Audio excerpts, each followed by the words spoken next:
বাংলাদেশ আনসার ও গ্রাম প্রতিরক্ষা বাহিনীর শৃঙ্খলা, পেশাদারিত্ব ও জনসেবার মান বজায় রাখতে যেকোনো অনিয়ম, দুর্নীতি ও ক্ষমতার অপব্যবহারের বিরুদ্ধে সর্বদা কঠোর অবস্থান রয়েছে। সম্প্রতি বিভিন্ন গণমাধ্যম ও সামাজিক যোগাযোগ মাধ্যমে প্রকাশিত কয়েকটি অভিযোগের প্রেক্ষিতে বাহিনীর তাৎক্ষণিক অনুসন্ধান পরিচালনা করা হয়। সংশ্লিষ্টদের বিরুদ্ধে প্রয়োজনীয় প্রশাসনিক ব্যবস্থা গ্রহণ করেছে।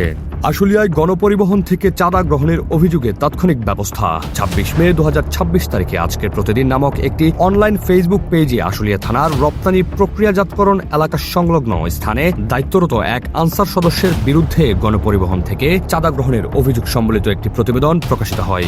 বিষয়টি বাহিনীর নজরে আসা মাত্র তাৎক্ষণিক অনুসন্ধান কার্যক্রম শুরু করা হয়। অনুসন্ধানে অভিযুক্ত অঙ্গীভূত আনসার সদস্য দৌলত হোসেনের সম্পৃক্ততার প্রাথমিক সত্যতা পাওয়া গেলে তাকে অতিবিলম্বে চাকরি থেকে অব্যাহতি প্রদান করা হয়।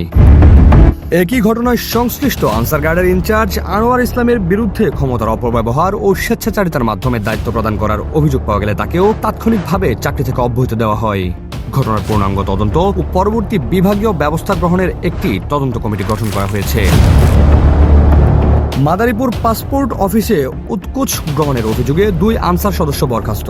গত ১৯ মে ২০২৬ তারিখে কালের কণ্ঠ ফেসবুক পেজে, ২৩ মে ২০২৬ তারিখে মাদারীপুর সমাচার নামক স্থানীয় ফেসবুক ভিত্তিক নিউজ পেজে মাদারীপুর সদর আঞ্চলিক পাসপোর্ট অফিসে দায়িত্বরত ২ অঙ্গীভূত আনসার সদস্যদের বিরুদ্ধে অবৈধভাবে উৎকোচ গ্রহণের অভিযোগ প্রকাশিত হয়।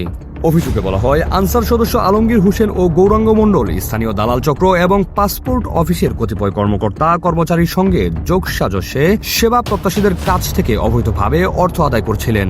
অভিযোগের বিষয়টি আমলে নিয়ে তাৎক্ষণিক অনুসন্ধান পরিচালনা করা হলে অভিযোগের প্রাথমিক সত্যতা পাওয়া যায়। পরবর্তীতে অভিযুক্ত ২ আনসার সদস্যকে চাকরি থেকে অব্যাহতি প্রদান করা হয় এবং তাদের বিরুদ্ধে কঠোর বিভাগীয় শাস্তিমূলক ব্যবস্থা গ্রহণের লক্ষ্যে তদন্ত কমিটি গঠন করা হয়েছে।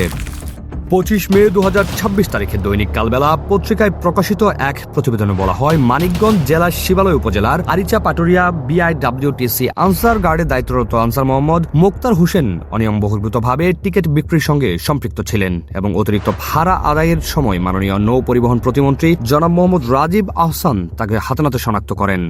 ঘটনার পর বাহিনী বিষয়টি গুরুত্বের সঙ্গে তদন্ত করে। অনুসন্ধানে জানা যায়, আসন্ন পবিত্র ঈদ উল আজহা উপলক্ষে পাটুরিয়া ফেরিঘাটে ঘরমুখ যাত্রীর চাপ অস্বাভাবিকভাবে বৃদ্ধি পাওয়ায় বিআইডব্লিউটিসি কর্তৃপক্ষ যাত্রী ব্যবস্থাপনায় হিমশিম খাচ্ছিল। এমত অবস্থায় কর্তৃপক্ষের নির্দেশে দায়িত্বরত আনসার সদস্য মোহাম্মদ মোক্তার হোসেন কাউন্টারের মাধ্যমে প্রবেশকারী মোটরসাইকেল আরোহীদের টিকিট বিতরণের সহায়তা করছিলেন। সংশ্লিষ্ট কর্তৃপক্ষের ভাষ্যমতে তিনি শুধুমাত্র তাদের নির্দেশনা অনুযায়ী টিকিট বিতরণ কার্যক্রম সহায়তা করছিলেন। পরবর্তীতে প্রশাসনিক স্বচ্ছতা ও নিরপেক্ষতা নিশ্চিত করতে আনসার সদস্য মোহাম্মদ মোক্তার হোসেনকে সংশ্লিষ্ট গার্ড হতে প্রত্যাহার করে মানিকগঞ্জ জেলা আনসার ও ভিডিবি কার্যালয়ে ক্লোজ করা হয়েছে।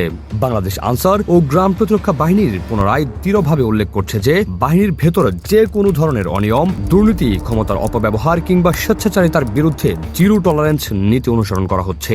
বাহিনীর সদস্যদের শৃঙ্খলা, সততা ও পেশাদারিত্ব বজায় রাখতে প্রয়োজনীয় সকল ব্যবস্থা গ্রহণ অব্যাহত থাকবে। দেশ ও জনগণের নিরাপত্তা, সেবা এবং মানব কল্যাণে বাংলাদেশ আনসার ও গ্রাম প্রতিরক্ষা বাহিনী সর্বদা দায়িত্বশীল ও অঙ্গীকারবদ্ধ।